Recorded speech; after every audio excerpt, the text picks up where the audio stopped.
believe that this is what we are doing is an initiatory action leading towards that.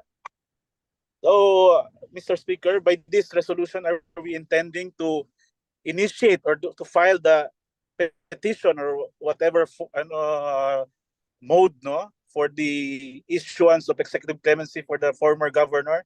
Am I correct in my statement, Mr. Yes, Speaker? yes, Mr. Speaker. This resolution, I think, will help him when we apply for amnesty under Presidential Proclamation 90.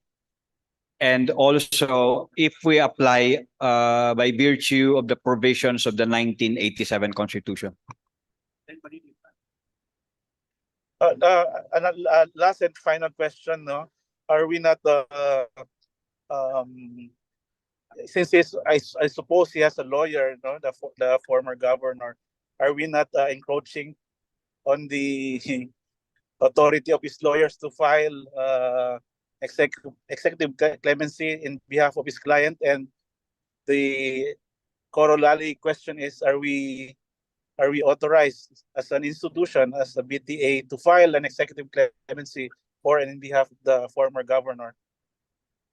I think this is not really part of a legal process as of now. Even if there is already a petition filed for pardon or any other form of executive clemency except amnesty, this probably will help.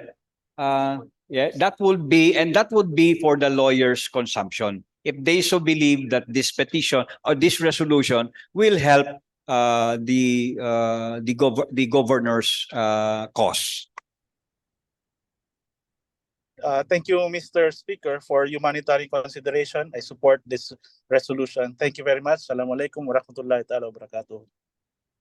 Thank you, Mr. Speaker. Thank you, sir. Next is MP Anayatin, to be followed by MP Babaw, and then MP Rasul Ismail, MP Haji Abdullah. Sorry, MP Piang on Zoom. MP Anayatin is recognized. Thank you, Mr. Speaker. Ako po ay sumusuporta sa Resolution number 335 bilang isang naging kawani ng unang ARMM governor. So napaka-dignified po ng pamumuno ng nasabing Governor Candao ng panahong iyon, and very inclusive. Maraming settlers sa kanyang cabinet, mga Christians, and indigenous peoples as well are included in his cabinet. And for Dr. Candao, I also support the granting of clemency because his wife, Dr. Maimuna Lidasan, is a good friend and classmate of my husband in their medical course. So, Mr. Speaker, I really hope and pray for the early granting of a clemency for former Governor Zachariah Candao and Dr. Candao. Thank you, Mr. Speaker. Thank you, Ma'am Susan. Thank you. MP Babaw.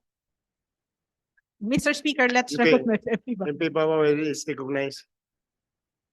Siyang panghuli, mayroon pa. Thank you very much, Madam Floor Leader. Don't worry, I will not go beyond the 2 minutes limit. First of all, I would like to express my 100% support to this resolution, considering the contribution made by Governor Candao in our struggle for self-determination. I know this personally because even abroad we have been meeting with the group working for our fight for self-determination. This resolution, to me, this be a very strong basis for the President to approve or grant executive clemency to our Governor Candao. this is an expression of support coming from this August chamber. So at least on our part, or from our end, as to whether this will be granted by the president or not, at least we have done our share. We had at least expressed our full support to the approval of the president for executive clemency for him to grant to Governor Candao. Because I have yet to hear anyone from here, from this August chamber, to say no. Everybody had been saying yes. Ang concern ko lang, when I was reading this resolution, nagulat ako sapagkat parang ito club of lawyers. Lahat mga author dito, mga abogado. So paano kami hindi mga abogado? Mr. Speaker, I would like to register if the principal authors will allow other members of this chamber to be co-authors, pwede kami idagdag na as co-authors, I myself as co-author of this resolution, or lahat. Not only co-authors, Mr. Speaker. We can even include them as principal authors if they rise up and express their support to this resolution. Okay, thank you very much for that. But me, I don't know whether but I think lahat ng mga kasama natin dito who are present here today are willing to be co-authors or principal author of this resolution. Thank you very much, Mr. Speaker. Thank you po. Next is MP Piang on Zoom. Thank you very much, Madam Chair, for the opportunity given me. I would just like to register my support for the resolution supporting the grant of clemency to former Governor and Regional Governor Zakaria Candao and his brother, because I, for one, has experienced so much the good services of this Governor and Regional Governor before. Sometime in 1992, when I was Vice Mayor of the municipality of UP, he has always been behind me. At lagi akong nasa opisina niya requesting for assistance. And he has never failed the people of the municipality of UP under our leadership para laging maganpanan ang tungkulin natin sa ating mga kababayan. Furthermore, the Governor Zakaria Candao and his brother were also instrumental in the creation of the municipality of South UP. And when he created this municipality, he made it specific that this is a municipality for the indigenous peoples. And in fact, the first mayor he appointed was my cousin, the late Santiago Maindeg in South UP. The Governor Zakaria Candao and his brother also has always been supportive of the plight of the indigenous peoples. And this has been through the intercession of the late Abu Halil Yahya, who was also instrumental in all the developments that came during his time and during the time of the governor in the province of Maguindanao. Kaya nga, I would not want to make this opportunity pass without saying my piece na kami po ay suportado para sa clemency na sana ay ibibigay ng ating kagalang-galang na Pangulo, President Bongbong Marcos Jr. to our brother, former Governor and Regional Governor Zakaria Candao and his brother. Maraming salamat, Madam Chair. Thank you po. 1 minute suspension for the Maghrib Adhan. 1 minute suspension.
Thank you, Mr. Speaker. Next is MP Ismael, MP be followed by- Rasul Ismail is recognized. to be followed by MP Sheikh and MP Sangki.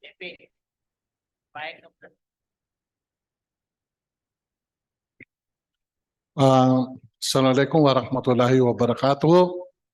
Mr. Speaker, itong resolusyong ating tinatalakay ngayon ay isang unang-una magandang resolution, no? Governor Zakaria Candao, during our younger years, ako ay isa sa mga student leader that time. 1986, nung nagkasama kami, at siya yung aming pinaka-head, no, sa yung may association kami before, and that was during the last years of the Marcos administration. Kami po yung mga estudyante na nasa underground, no? And one of our leaders are the former regional governor, Governor Zakaria Candao, and the late Father June Mercado.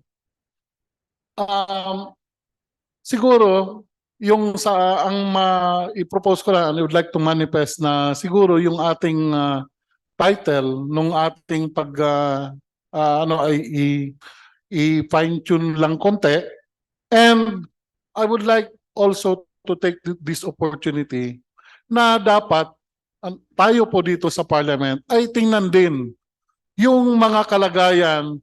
They secure first yung mga pass, no, na being issued by the Armed Forces of the Philippines. Sana, Mr. Speaker, mabigyan at mapagtuunan rin ng pansin ng ating liderato, especially ng government of the day, yung mga senior commanders, yung mga field commanders natin na hanggang ngayon ay meron pang mga kaso at mga warrants of arrest. Yun lang, Mr. Speaker. Magandang gabi po sa ating lahat. Thank you. Mr. Speaker, next in the list is MP Sheikh, then MP Sangki. MP Sidesek is recognized. MP Sheikh muna, tas MP Sangki, MP Makatanong po kasunod. And finally, MP Ali. Thank you very much, Mr. Speaker.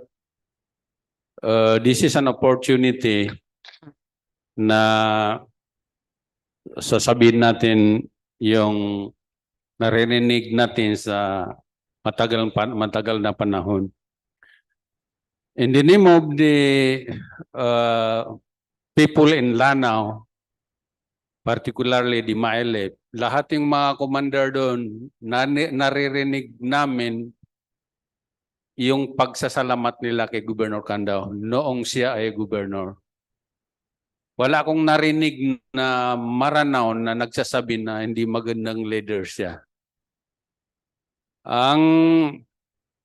Alam niyo, sa panahon na madilim, konti lang ang bituin.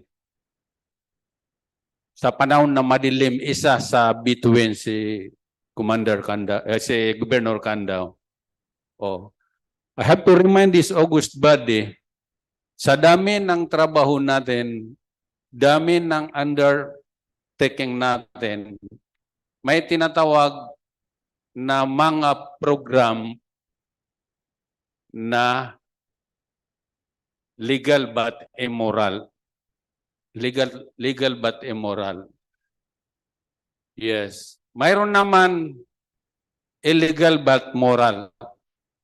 Ganyan ang nakikita ko sa ganito. Doon sa legal but immoral, we are answerable sa hereafter. Doon naman sa moral but illegal, yun ang kailangan kayong mga lawyer. Pag-isipan natin yun. So yun lang ang I am very supportive. Alhamdulillah. Dahil dumating yung panahon na nagkaisa tayo dito. I have to manifest my full support sa resolution na ito. Thank you very much. Thank you po. MP Sangki? Mr. Speaker, may we recognize MP Sangki. MP Ali Sangre is recognized. Thank you very much. Assalamualaikum warahmatullahi taala wabarakatuh. I am really deeply touched when we are talking about Governor Zachary Candao. I have been a provincial board of Maguindanao for 3 terms. And during those years, succeeding Governor Candao and Dato' Nordin Matalam, because I have served Governor Dato' Nordin Matalam and Governor Candao. And after my 3 terms, I met the other governor, Governor Dato' Andal Ampatuan.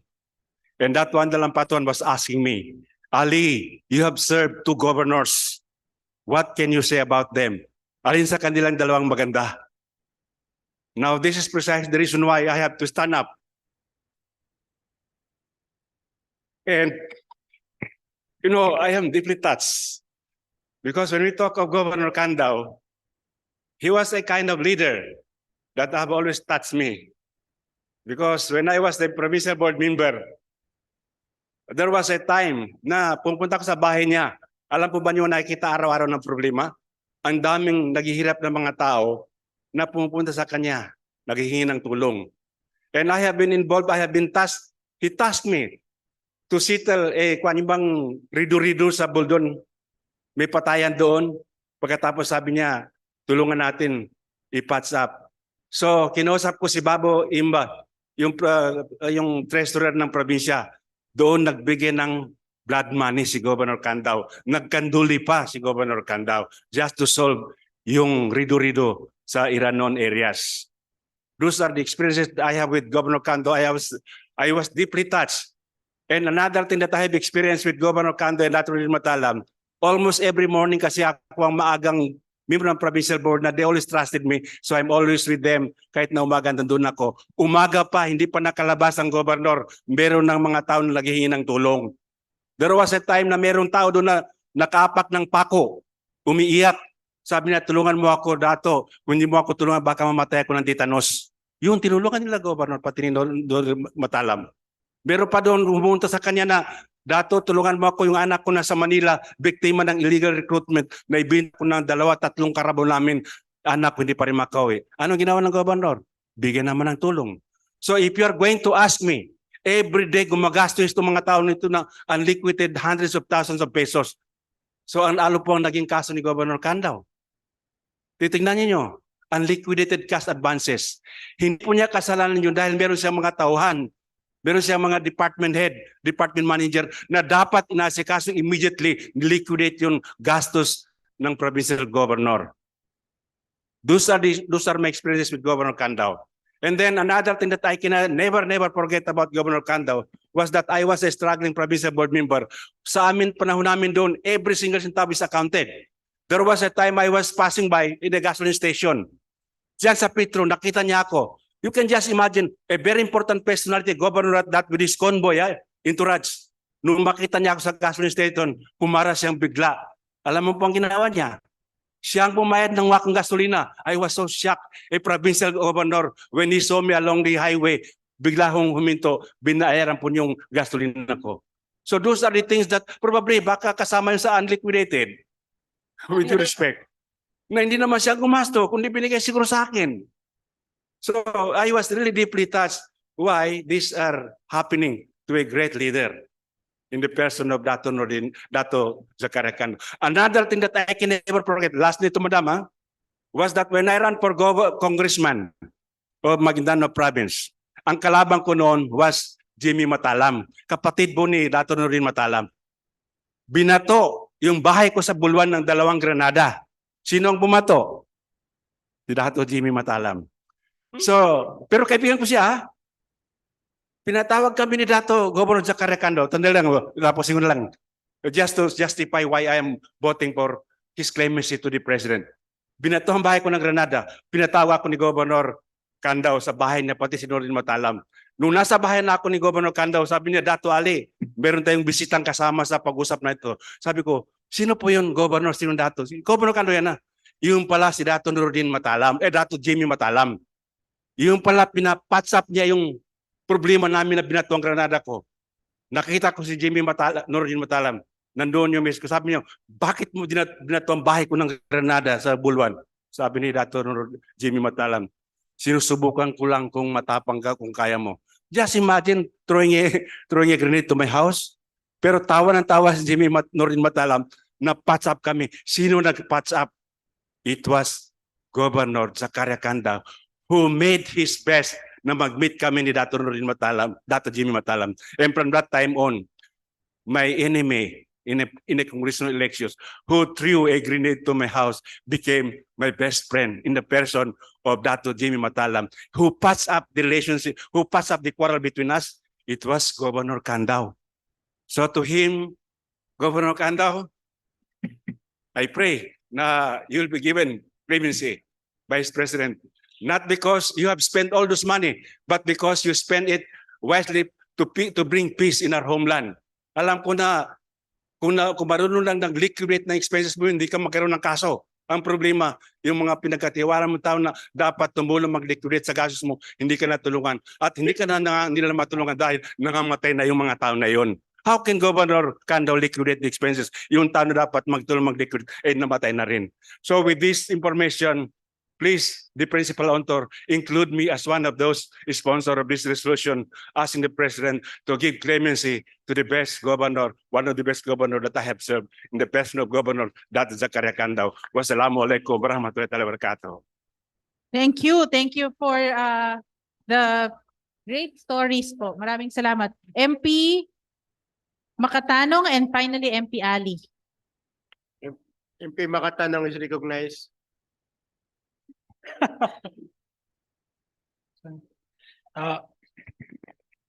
Clarification lang. Si Mr. Candao was convicted when? 2008, affirmed in 2011. And what was the penalty imposed on Mr. Candao? I think multiple 20 years. Multiple 20 years. Multiple 20 years. Did he serve sentence? Did he serve sentence? Was he imprisoned? No. He was in hiding Yes. all these years. Yes. And this hiding is also a deprivation of liberty. Is it right? Yes. Can this hiding be interpreted as punishment already? Already. Yes. How old is Mr. Candao now? How old is Mr. Candao? He is now? already 80 years old. 80. Yeah. Senior citizen. Very senior citizen. I am not a lawyer. The lawyers can confirm this or correct me if I'm wrong. Under the revised penal code, a convict who is already senior citizen, 70 or 80 plus, is eligible to apply for clemency. And the law should look at him with mercy. Am I right? Can you confirm that? Yes, but that is a question of law that we will pursue. Okay. So in this along this line, since Mr. Candao is already a senior citizen, and you have mentioned already his contribution to the struggle, I support the resolution based on humanitarian ground. However, there is one caveat, a lingering question in my head. This could happen or may not happen. What if the president asks, the person you are asking me to pardon defied the law. Instead of serving, he ran. How are we going to address that? That would remain to the sound discretion of the president. Thank you, Mr. Final speaker, final interpolator or speaker, MP Ali. The last speaker, MP Diari, is he the last interpolator or manifestation? The last manifestation. Mr. Speaker, I'm not going to interpolate, but I'm just going to manifest, Mr. Speaker. You are recognized, MP Diari. Thank you, Mr. Speaker. Thank you, Floor Leader. Mr. Speaker, I stand to manifest my support to propose resolution number 335. On the belief that Governor Candao was convicted of a crime in pursuit of the struggle called our right to self-determination. during his regional governorship. On this vein, Mr. Speaker, I can relate myself because when I was Chancellor of the Mindanao State University at Tawi-Tawi, I used to send cash, rice, coffee, and sugar to the Bangsamoro rebels. I know Governor Candao, being one of the lawyers of the MNLF and MILF. When he was regional governor, he used to visit Tawi-Tawi with her daughter, now member of parliament by Maliha Candao. I knew the governor as a public servant who worked so hard for the general welfare of the people and ARMM. If the proponent, Mr. Pickle, allows, I would like to be considered as one of the principal authors of resolution number 335. Thank you, Mr. Speaker. Yeah, for having rise up and express your support, we will treat you as a principal author, Mr. Speaker. Thank you, Mr. Speaker. I now move to close the period of interpellation and debate, Mr. Speaker. Motion to close the period of interpellation and debate. I hear no second motion. Second motion. The motion is duly seconded. There being no objection, the same is hereby approved.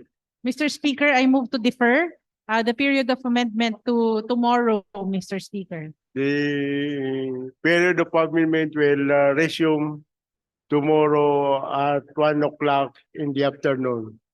Mr. Speaker, this is not adjournment yet, Mr. Speaker. Yes. I can hear my colleagues packing their things, Mr. Speaker. There are so many in the agenda. I understand. Yes, Mr. Speaker. Mr. Speaker, I would like to yield the floor to Deputy Floor Leader Mary Ann Arnado. Yes. Deputy Floor Leader Arnold is recognized. Good afternoon, Mr. Speaker. We will now proceed on item 8 of our order of business, bills on second reading. May I request the Secretary General to read the title of BTA Parliament Bill number 192. The Secretary General is directed to read the second stage bills. Bills on second reading. Yes. BTA Parliament Bill number 192 entitled An Act Governing the Observance of Regular and Special Holidays in the Bangsamoro Autonomous Region in Muslim Mindanao. Amending for the purpose Muslim Mindanao Autonomy Act number 17, otherwise known as an act recognizing Muslim historical and religious events and all existing Muslim holidays in the arm and for other purposes. Author, the government of the day. Mr. Speaker, may I request that we recognize our very own floor leader, MP Attorney Shah Elijah B. Dumama Alba, for the sponsorship speech in behalf of the government of the day. Deputy Floor Leader Dumama Alba is recognized for the sponsorship speech. Thank you very much, Mr. Speaker. A'udhu billahi minash shaitanir rajim. Bismillahirrahmanirrahim. Alhamdulillah wa salatu wa salamu ala rasulillah. Amma ba'd. Mr. Chief Minister, Mr. Speaker, my esteemed colleagues and fellow public servants, a pleasant evening and assalamu alaikum wa rahmatullahi wa barakatuhu. Ladies and gentlemen, this proposed legislative measure of the government of the day concerns something that we, as members of the parliament, may or may not actually get to enjoy, but always look forward to. I am talking about holidays, which the dictionary briefly describes as a day or period of rest from work or of recreation. Perhaps one of the privileges, among others, of being a resident of the Bangsamoro Autonomous Region in Muslim Mindanao is that we enjoy several holidays, which are not limited to nationally declared holidays, but also Islamic holidays by virtue of existing national laws and previously enacted regional laws. But whatever the mental and psychological euphoria, we, as ordinary government or private sector workers, and even students experience every time a non-working holiday is officially announced, it always has a counterpart burden on other sectors of society. And so I take this opportunity to remind that public holidays play a crucial role in society. They serve as occasions for commemorating historical events or figures, religious observance, and other significant events. If celebrated, commemorated, and observed correctly, holidays promote education and awareness, individual well-being, community engagement, social cohesion, and the preservation of cultural and historical traditions. They can also have an impact on the economy, which can be both positive and negative. While public holidays contribute to employee satisfaction, work-life balance, and overall morale, encourage local tourism, and promote an increase in travel, shopping, and recreational activities, they can also lead to disruptions in the operations of governments, educational institutions, and businesses, and entail higher labor and overhead costs. As the body that exercises legislative authority and functions in the Bangsamoro Regional Government, it is crucial that we understand and effectively manage these impacts so that we ensure that we can leverage opportunities, mitigate challenges, and maintain operational and learning efficiency while still respecting the occasions behind the pronouncement of holidays in the BARM. In the case of holidays in the BARM, we should be mindful of quality over quantity. Thus, a law regulating the declaration of regular or special working or non-working holidays is needed to balance the significant role and contributions of public holidays in our society and their implications in the regional economy. Article 7, Section 5, Paragraph H of the Republic Act 11054 grants the Bangsamoro Parliament the power to enact laws declaring Bangsamoro holidays. Honorable Speaker, distinguished colleagues, Parliament Bill number 192 seeks to uphold the crucial functions of public holidays in our society and at the same time manage their impact in the region's economy and our learners' well-being. The proposed law provides a framework that ensures that the declaration of regional and local public holidays, especially the special holidays, is clear, consistent, predictable, inclusive, and adaptable to the socio-economic policies of the government of the day. It aims to provide clarity by establishing clear and consistent procedures for the declaration of Islamic holidays and regional and local special working or non-working holidays. By doing so, we eliminate any ambiguity or uncertainty, allowing individuals, businesses, and institutions to plan their activities or operations accordingly and manage their resources effectively. Predictability and stability are vital for the smooth functioning of our society and the promotion of the competitiveness of the regional economy. Honorable Speaker, esteemed colleagues, the regulation of public holidays is an essential step towards creating a region that celebrates and values the history and culture of its people, protects and promotes the morale and well-being of its workers, the backbone of its economy, and secures the vigor and vibrance of its economy. I humbly ask for your support for this significant piece of legislation. Thank you, and may we continue to work for a better tomorrow.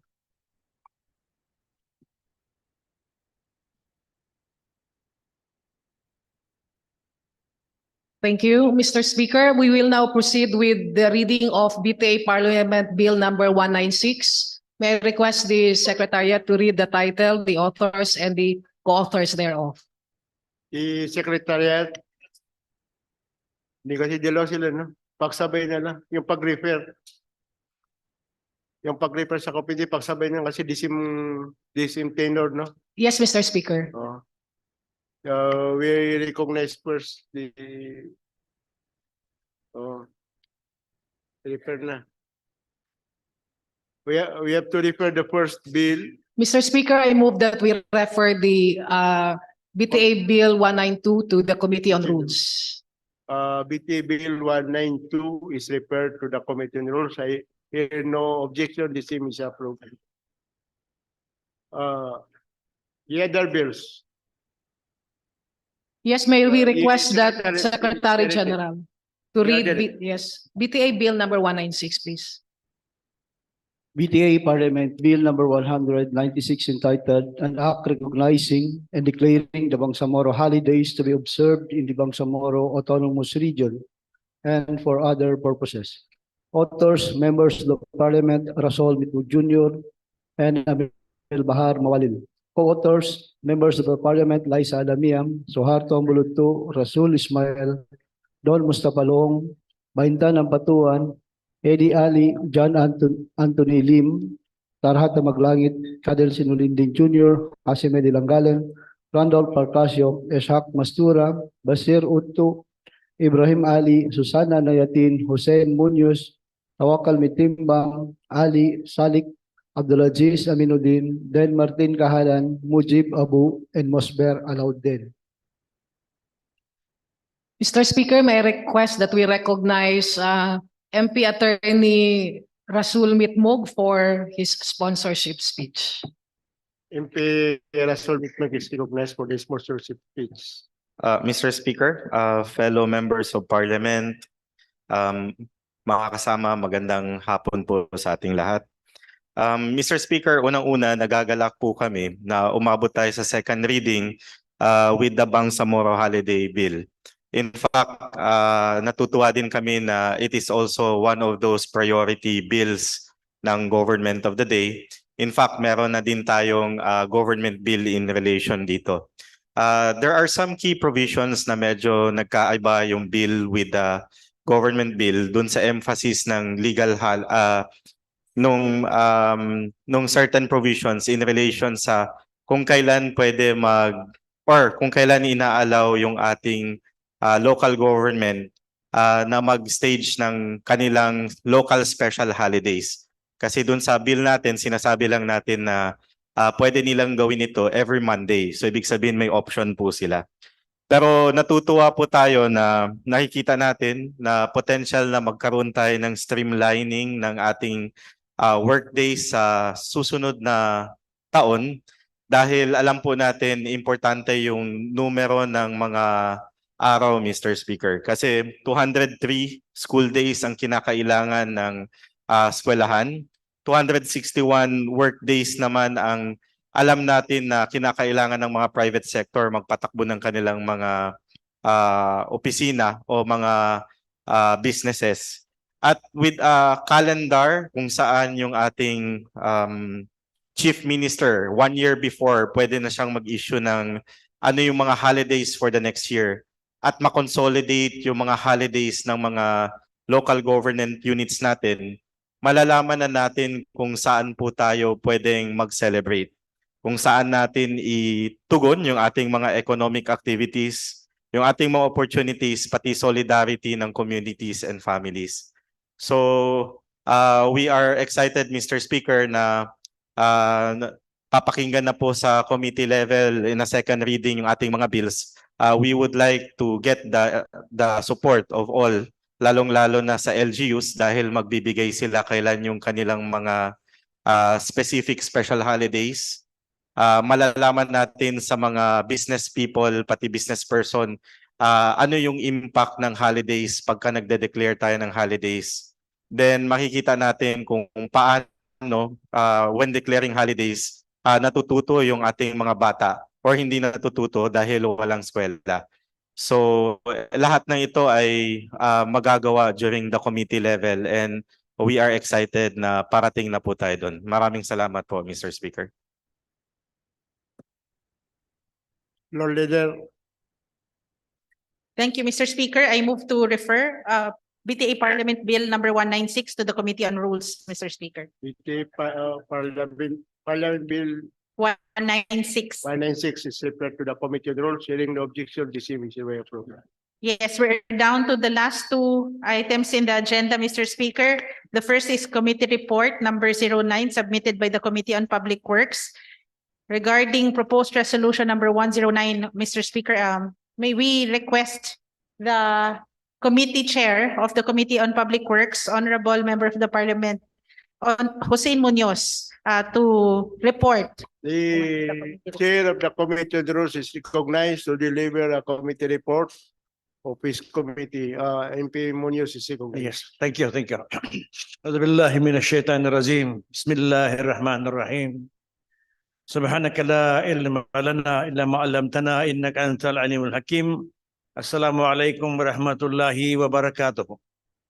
My courtesy to the Honorable Chief Minister, our Speaker and Deputy Speakers, to Majority Floor Leaders, my fellow honorable members of this Parliament, and all those who are present today in this session. First of all, Mr. Speaker, allow me to express my gratitude to all the members of the Committee on Public Works for their participation and efforts in the committee meetings. With their invaluable and untiring efforts, the Committee on Public Works were able to submit its committee report on the referred proposed resolution number 109 entitled Resolution Supporting the Call of President Ferdinand Bongbong Marcos Jr. to create and organize a district engineering office of the Department of Public Works and Highways, DPWH, and the Bangsamoro Autonomous Region in Muslim Mindanao, BARM. Mr. Speaker, upon deliberation, the committee found the propriety, the necessity, and urgency of the referred resolution.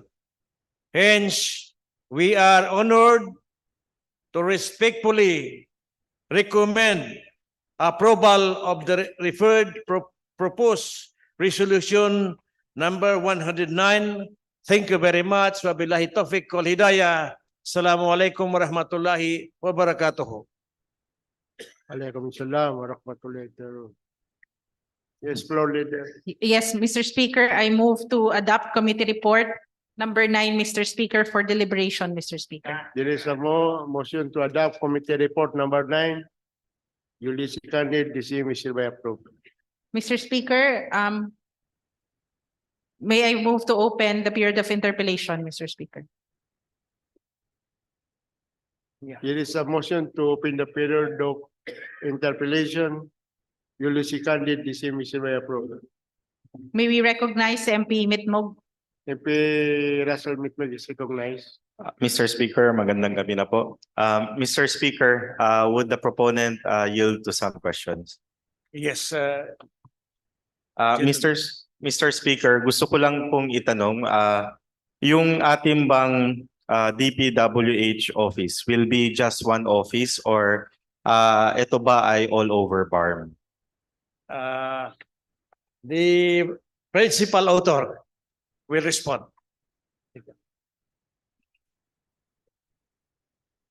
Thank you, Mr. Speaker. Am I recognized, Mr. Speaker?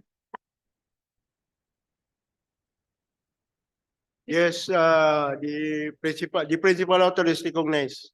Yes, Mr. Speaker, the original intent of the resolution is just to support the call of the President when he came here during the after the Typhoon Paeng. He saw the need to really address the major devastations created by the tropical storm Paeng, and he recommended that the district office of the DPWH be created, but realizing that and upon consultation with some stakeholders of the DPWH, we understand that we got some losses in terms of allocation of resources coming from national, no? Because when you try to look at the BOL, we only have Ministry of Public works, we do not have the highways component. And that means to say, the highways component is left with the national government. And when we only establish the district office in Maguindanao, Maguindanao Norte or Maguindanao del Sur, that will leave the other provinces. The problem of the absence of highways maintenance and development will remain. And therefore, there was a clamor that instead of focusing only in Maguindanao, it should be the entire arm, because we need to address the issue about the maintenance and lack of development as far as our big ticket projects and roads, national highways is concerned. And upon talking to the current PMO of the DPWH, they actually recommended that we put up district offices in all the districts, legislative districts of the Bangsamoro government, and a regional office at that, Mr. Speaker. So this will be a very full-blown operation, because we need to catch up with the 4 years that we don't have the clear implementation of programs and projects for the BARM. We really need to catch up, and putting up these structures is a must, Mr. Speaker. Mr. Speaker, hearing that there's a need for a regional office and district engineering offices, and one of the main reasons is Paeng, allow me to introduce some amendments in the period of amendments, Mr. Speaker. Unless there are other interpellators. Okay, MP Babaw and then MP Parcasio, MP Ali.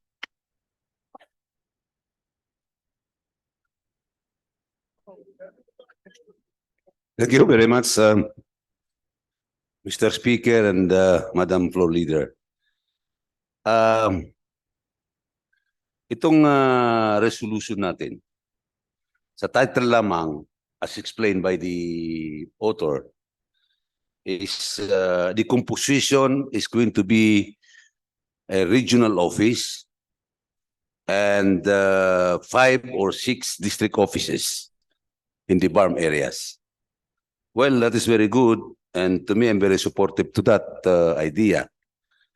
However, if the proponent will, because I observed, Mr. Speaker, that in Lanao del Sur,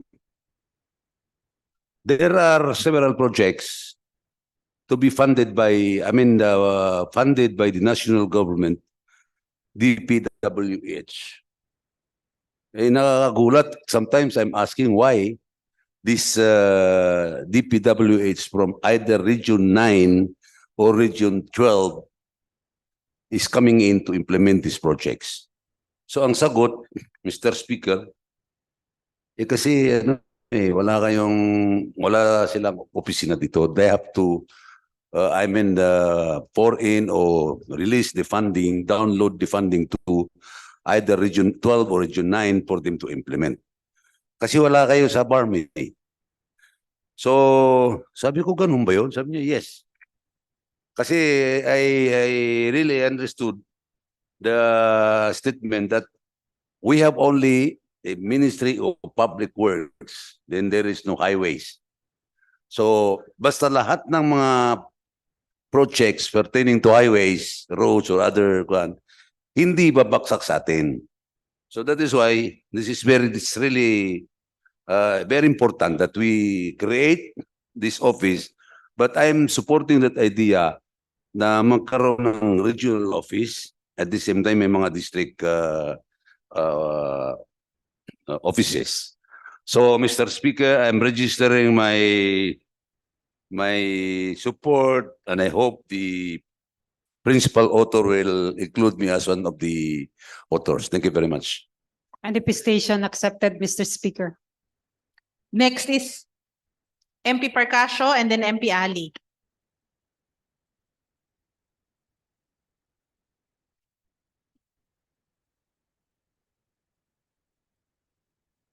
Bismillahirrahmanirrahim. Assalamualaikum warahmatullahi wabarakatuh. Will the principal author yield to some questions? One or two questions. Yes, Mr. Speaker. Kaya po sa sinabi ninyo na ang ating MPW ay walang kapangyarihan sa national highways.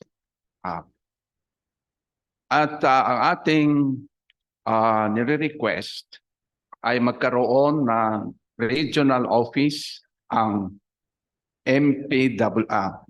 DPWH National. District offices and a regional office. Okay. Kung ganon, ano po ba ang magiging kapangyarihan ng mga opisina na ito? Will they only consider or will they only have responsibility on maintaining national highways? Mr. Speaker, we know for the fact that we have district representatives per district. And they have allocated projects. And also we have big ticket projects coming from foreign sources, foreign funding, and of course the national roads and bridges that will be covered by the district offices and the regional office. In short, the coverage of projects that will be implemented by these DPWH district offices and regional offices will also cover projects aside from national highways. The way I look at it, yes, Mr. Speaker, because they have the district representatives, Mr. Speaker. You mean they have congressmen? They have congressmen, Mr. Speaker. Don't you see any complications there since within the farm, it is the NPW that has the mandate to implement projects other than national highways? Mr. Speaker, when it comes to programs and projects, for as long as people on the ground would talk, the more the merrier. Because we came from devastations of war, and we need to rehabilitate the Bangsamoro region.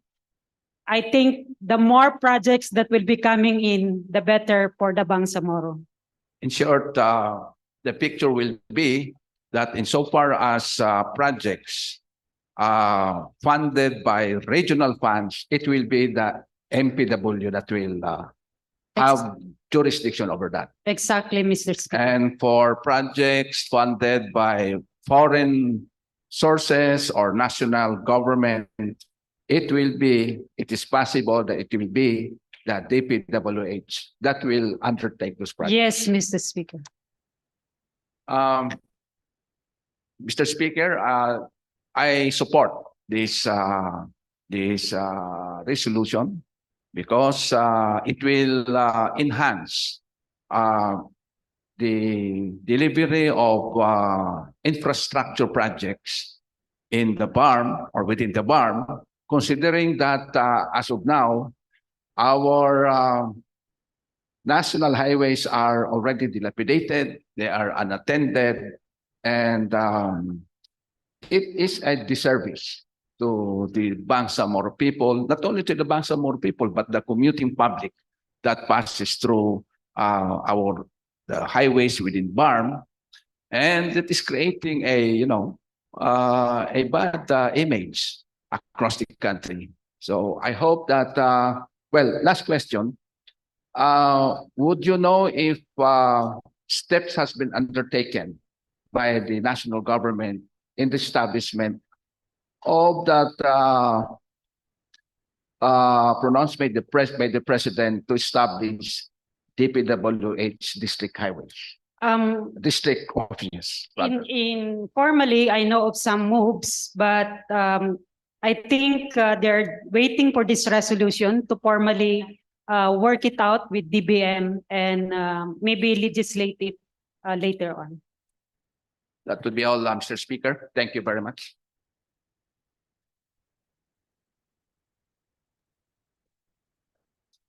Madam Speaker, Mr. Speaker.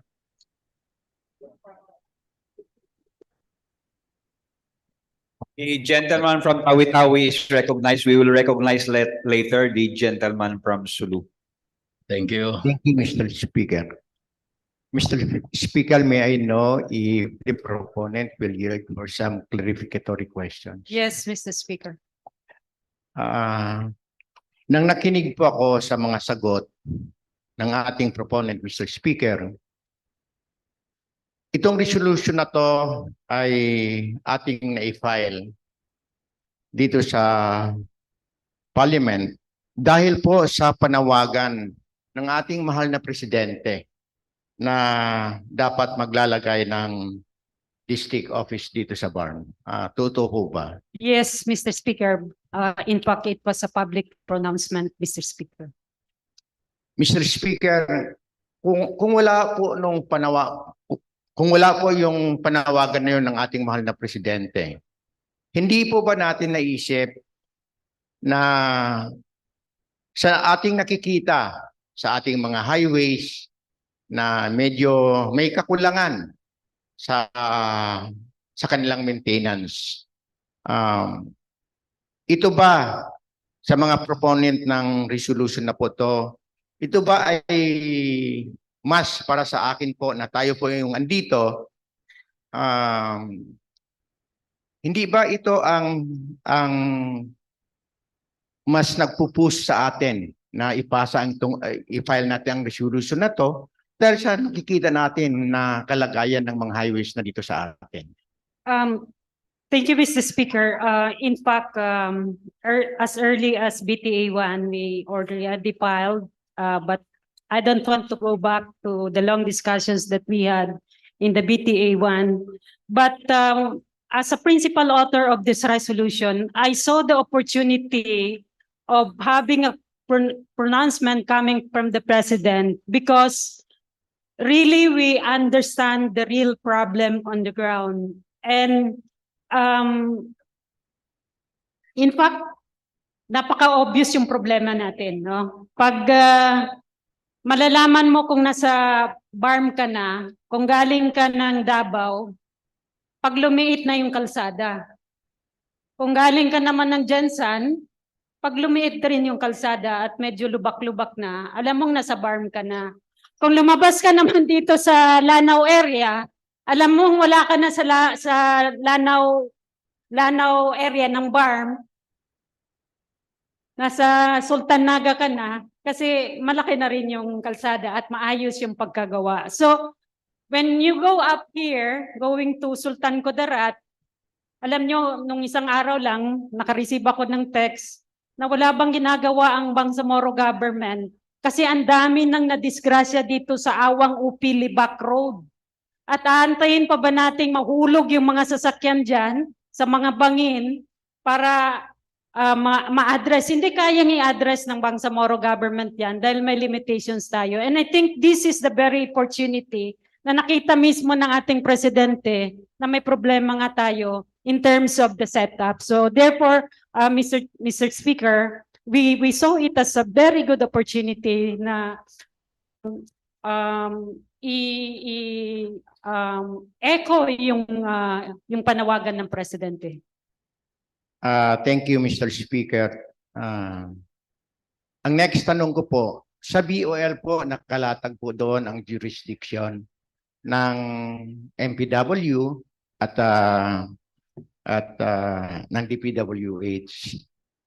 Ang tanong ko po, nang nagkaroon po tayo ng consultation ng resolution na to,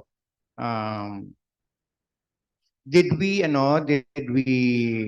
consult or did we ask MPW to respond on this Ano ba ang nagiging reaction po? Okay. Opo.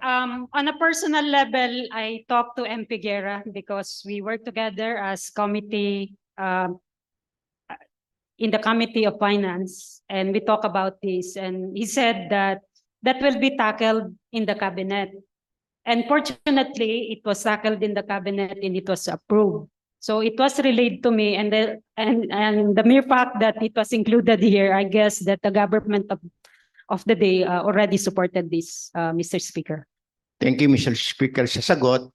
At saka sa sagot rin po, Mr. Speaker, kanina, na dahil po sa kalagayan masamang, if I would say it directly, dahil po sa kasamaan ng kalagayan ng mga highways natin, talagang kailangan natin po na magiging ang immediate response, no? Ang tanong ko po, Mr. Speaker, sa pagkakaroon po ng DPW Regional Office dito, ito ba yung nangangahulugan, Mr. Speaker, na mas mapapadali ang response sa ating mga problema sa highways na to, Mr. Speaker? Precisely, Mr. Speaker, pag naglagay sila ng opisina, yun po yung focus nila at accountable na sila doon sa kanilang bawat opisina, yung mga district offices. So, yung mga problema na dinadaing ng mga tao sa atin na dito sinisingil sa Bangsamoro government, pwede na natin sila i-refer doon sa district offices at doon sa regional office dahil yun ay kanilang responsibilidad. Sa sagot, Mr. Speaker, ito ay sumasagot na rin ang paglalagay po ng ng regional offices at PMO. Ang next tanong ko po ay tungkol po doon sa PMO ng DPWH. Sa bawat probinsya po ba ay may PMO ng DPW? I'm not privy to the arrangement of the DPWH. But I know that the regional office of the PMO is here in Cotabato City. But the way I understand the PMO, it is devoted for special projects, yung foreign assisted projects. So mga special projects lang din yan, usually big ticket projects na hindi kayang pondohan ng GAA. So medyo very specific yung kanilang mandates. With regards to paano sila mag-interplay later on, that will be arranged, no? With the MPW and proposed district offices. Yeah. Thank you, Mr. Speaker. Nang ako po ay sa Tawi-Tawi, ang head po ng PMO doon ng DPW ay taga Tawi-Tawi rin po. In fact, galing po siya sa MPW, nag-transfer na po siya dito sa PMO ng DPWH po. Gusto ko lang po din magpasalamat sa ating proponent at kung nanaisin po ng ating mahal na proponent, gusto ko rin po to be identified with this resolution. Maraming salamat po. Yes, all those who intend to be co-authors are welcome. Floor Leader. Sir Nabil Tan.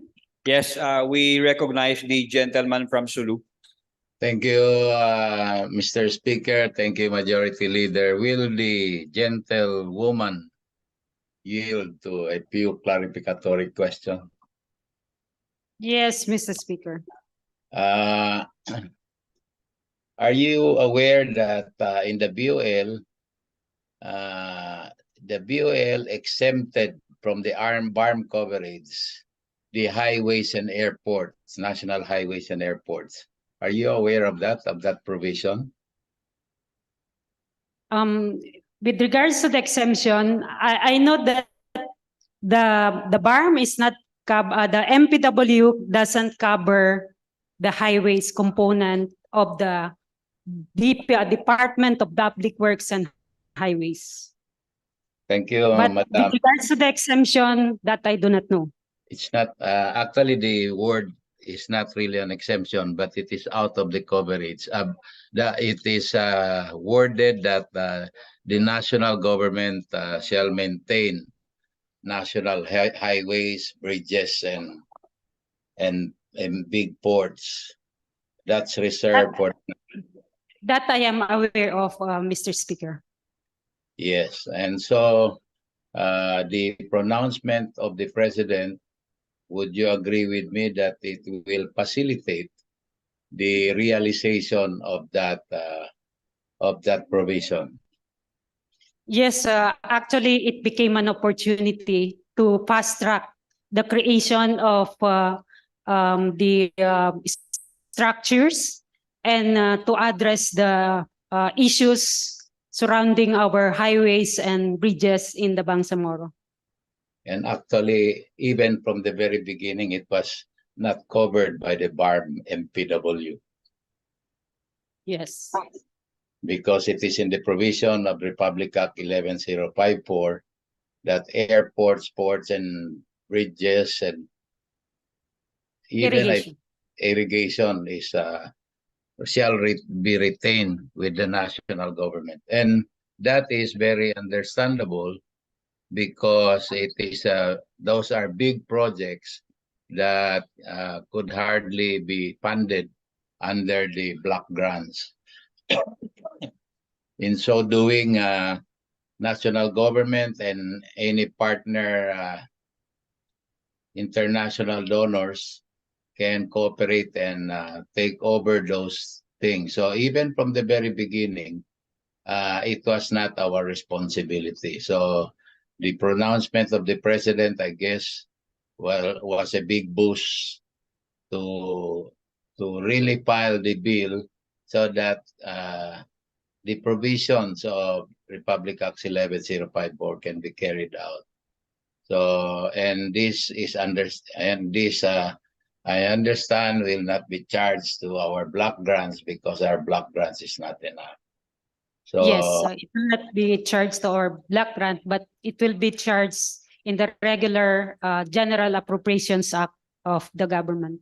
yes, and I hope that our MPW can lay down some basic parameters in terms of the division or identification of the responsibility and the way, the manner of coordination with this national government public works. So with that, there will be a clear accountability of functions and responsibility. I fully agree. So therefore, this is a good and much needed legislation. Thank you, Madam, and I hope that if you will not mind, I would like to associate myself with this. Yes, bill. very Thank you much very welcome. much. Thank you very Yes. much. Please include my name and good luck.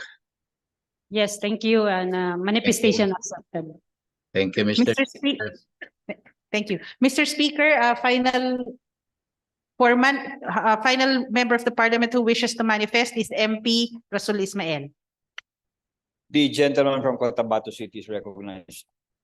Maraming salamat, Mr. Speaker.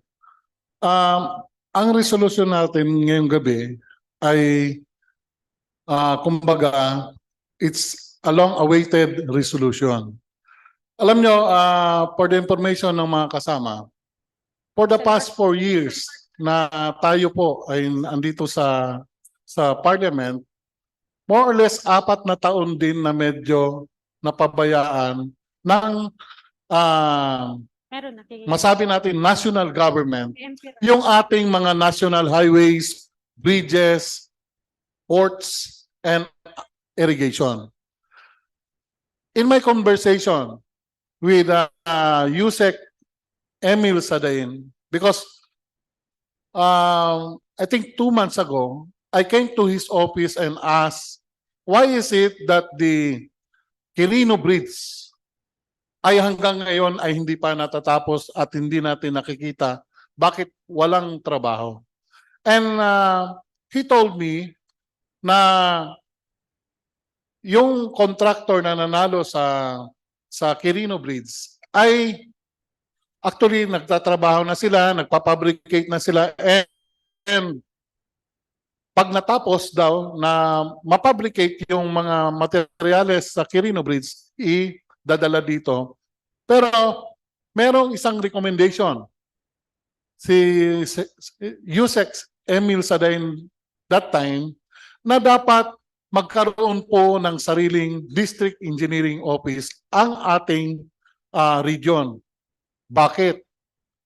Ang sagot ay, alam niyo po, kung merong mga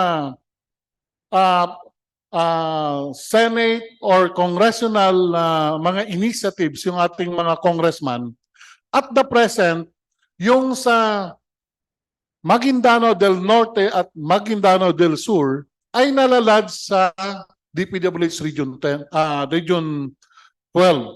At yung sa Lanao del Sur, Lanao 1 and 2, ang kanilang mga project ng mga ating mga mambabatas ay nailalagat sa DPWH Region 10. And yung ating mga mambabatas from Basulta, yung kanilang mga project ay nalalodge sa DPWH Region 9. And ang kabutihan po ng pagkakaroon natin ng District Engineering Office ay according with my conversation also with the PMO Engineer Dato Najib Dilangalen, meron pong bagong employment na nasa 400 plus na permanent position.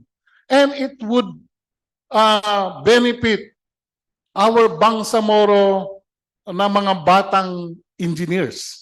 No? May bagong employment at yan ay makakatulong sa ekonomiya ng ating reyon. Besides, kung ating papag-aralan, yung mga lugar, for example, basic example is in Tagum City, Davao del Norte. Yung kanilang isang district engineering office doon, ang kanilang pondo ay 7 billion. And kung i-compare mo sa buong region ng BARM, kahit 5 billion po, the whole region ng BARM, hindi nakaabot yung ating infrastructure share from the national government. So, mga kaibigan, mga kasama, no? Ipasa po natin ng mas mabilisan itong batas na ito dahil sa ngayon po, no? Sana maihabol ito doon sa pag-drop ng budget ng DPWH Central Office na ma-include ito doon sa ating 20 sa General Appropriations Act of 2024. Yun na po, magandang gabi po sa ating lahat. Thank you very much. With that, I move to close the period of interpellation, Mr. Speaker. There's a motion to terminate the period of interpellation debate, and it's been seconded. The period of interpellation debate is now terminated. I move to open the period of amendment. There's only one member of the parliament who wishes to amend, Mr. Speaker, and I believe that he has already submitted the amendment to the Secretariat and pre-cleared with the proponent, Mr. Speaker. May I so move, Mr. Speaker? The period of amendment is now open. We recognize the gentleman from Lumba Yanage, Lumba Bayabaw,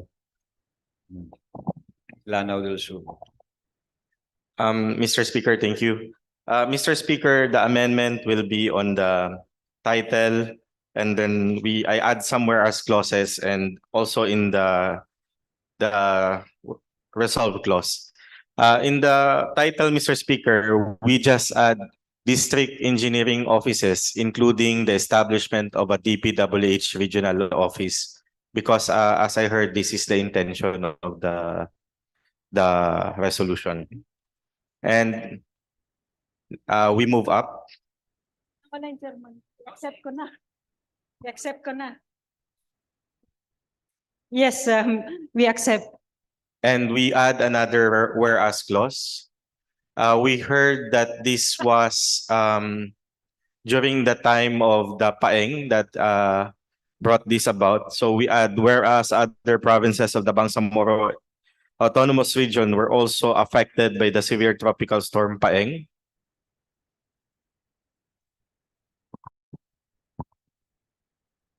Yes, we accept. Then we also add three more whereas clause, Mr. Speaker. One is whereas the need for the establishment of a district office of the DPWH applies also to the other provinces of the Bangsamoro Autonomous Region. We accept. Whereas there is a need also to create a regional office of DPWH that will control and supervise the operation of the district engineering offices of the DPWH in the BARM Autonomous Region in Muslim Mindanao. We accept. Whereas the creation and establishment of the district engineering offices and the regional offices of DPWH will help fast track the recovery, rehabilitation, and development of the Bangsamoro Autonomous Region. We accept. And lastly, Mr. Speaker, in the resolve clause, we add Department of Public Works and Highways, DPWH, district engineering offices, including the establishment of a DPWH regional office. We accept. Mr. Speaker, I would just like to correct a certain portion in the title. Instead of in, the regional office in, we changed the in for, including the establishment of a DPWH regional offices for instead of in, because it's for the Bangsamoro Autonomous Region.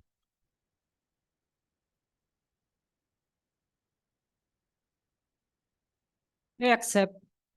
Thank you, Mr. Speaker. Mr. Speaker, may we recognize MP Bong Parcasio to make some comments on the proposed amendments earlier. Proposed amendment.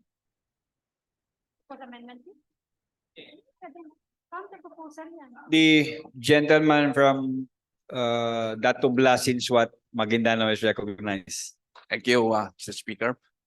I am not here to make any further amendment, but just to make a manifestation if I will be allowed by the main proponent of this resolution. Thank you, Mr. Speaker. Well, I'm still consider myself as new in member of the BTA, and now I have noticed that even a co-author can still introduce amendments to a resolution or a law that he co-authored. That's a new lesson for me today. And thank you, Attorney Rash Mitmug, for introducing such a lesson that a co-author of a resolution or a law, nandun kasi co-authors, well, he's not a member of a committee, but he is an author. Yes, Mr. Speaker, the committee report is already with the committee, Mr. Speaker. And I think the proposal of the good gentleman, because having I have noticed that nobody wants to amend, but it's very crucial yung amendment, and therefore I think this is a special case, if I may say, or we leave it to the presiding chair. What's the ruling on this, Mr. Speaker? Well, of course, the introduced amendment is very crucial. It is very important. It makes the resolution complete, no, in its purpose. It's just that I was just expressing a lesson that I have learned today. That of course this is a resolution that has passed committee proceedings, but still you cannot deny that in the proposed resolution itself, the name of MP Attorney Rasul Mitmug, who is a worthy member of this transitory authority, appears. And today or tonight, he introduced an amendment to a resolution that they have submitted. Thank you. May I think even members or authors can introduce amendments to their work. But what is weird is when an author interpolates a co-author.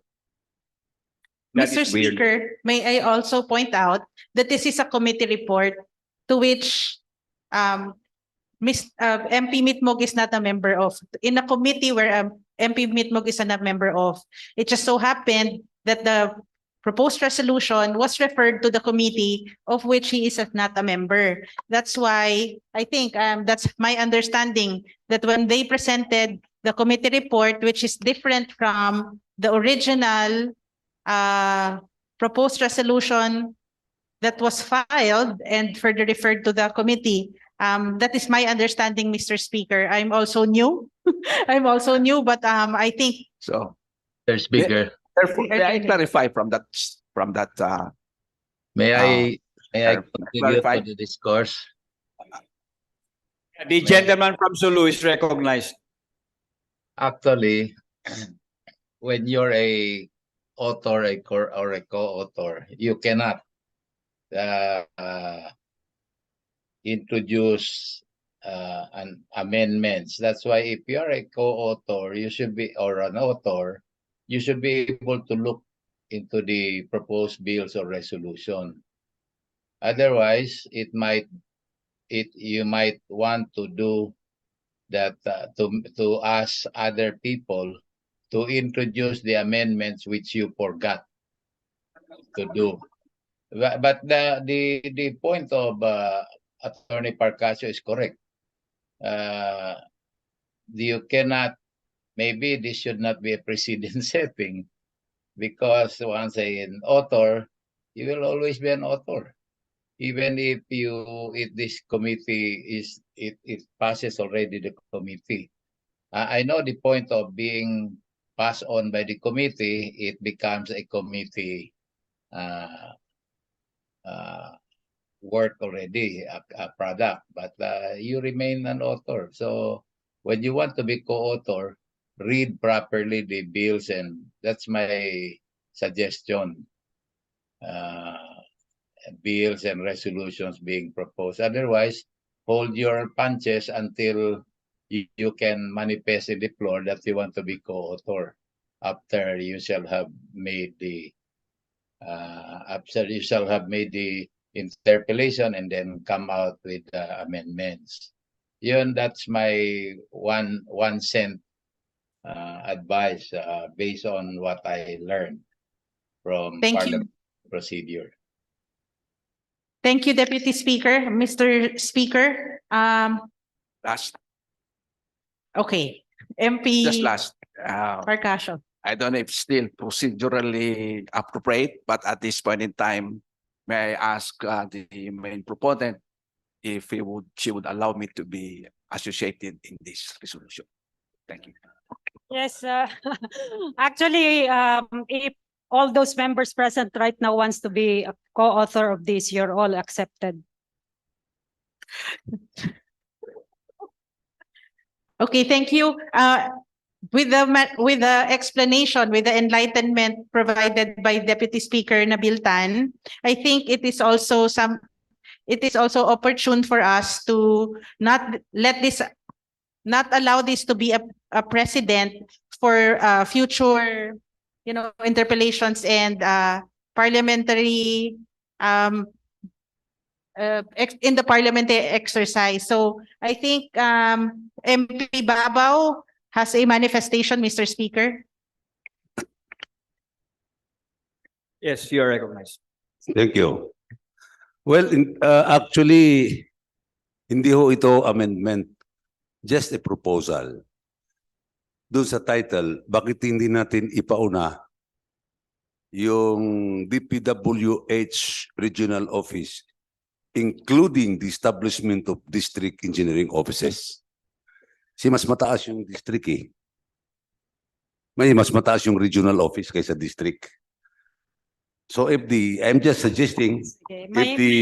May explanation ako dyan kasi ang origin nung call is to support the statement coming from the president, which is the district office.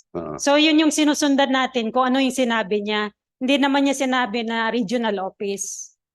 Kaya mapapansin mo, nandiyan pa rin pangalan ni Presidente, yung call niya na magbuo ng district office, yun yung sinundan, pati sinama na natin yung call for a regional office.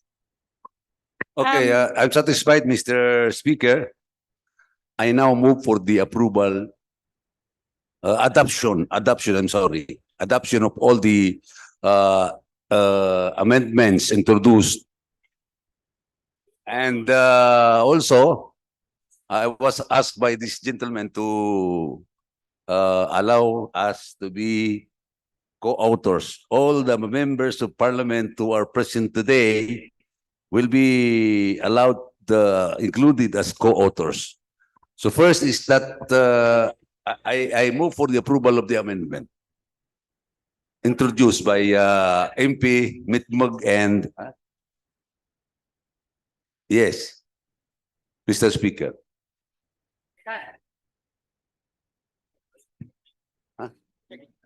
I move for the approval and the adoption. I'm sorry. Okay. I want to move for amendment. Okay. Sige. Mr. Speaker, the gentleman from Basilan wanted to introduce another amendment before I move for the approval. May we recognize Deputy Speaker Thank you, Hasan. Madam Majority Floor Leader. Ang district, sa pagkaintindi ko, ay maliit na opisina yan. Isang probinsya kung minsan mga dalawang distrito na engineering district tinatawag nila. So ang I propose that instead of district engineering office, regional engineering office. Di po, may 8 po tayong legislative district. Bawat isang legislative district, isang district office. So that means to say we have 8 district engineering offices plus 1 regional office. Yun po ang nomenclature nila na ginagamit sa DPWH. Yeah. Thank you, Madam Speaker. Rewind po si MP Babao, Mr. Speaker. Mr. Speaker, I move for the adoption of the amendments earlier as my own amendment. Kasi may nagko-question na principal author daw eh. So Secretariat, please take note of the amendments. Thank you very much. So, Secretariat, I think the sense of the motion is to attribute all the submitted amendments by MP Mitmug as the amendments of MP Babao. Thank you very much. Secretariat, please take note. Mr. Speaker, there being no other amendments, I move to terminate the period of amendments. The period of amendment is now terminated. I move to approve committee report number 9, subject to style, Mr. Speaker. There is a motion to approve committee report number 9, subject to style. It's been seconded. The motion is approved. Mr. Speaker, I move to defer deliberations on committee report. I move to defer the report of the Committee on Human Settlements and Development under committee report number 14 to tomorrow, Mr. Speaker. There's a motion to defer consideration of committee report number 14 tomorrow, 1 o'clock in the afternoon. Mr. Speaker, I move to adjourn.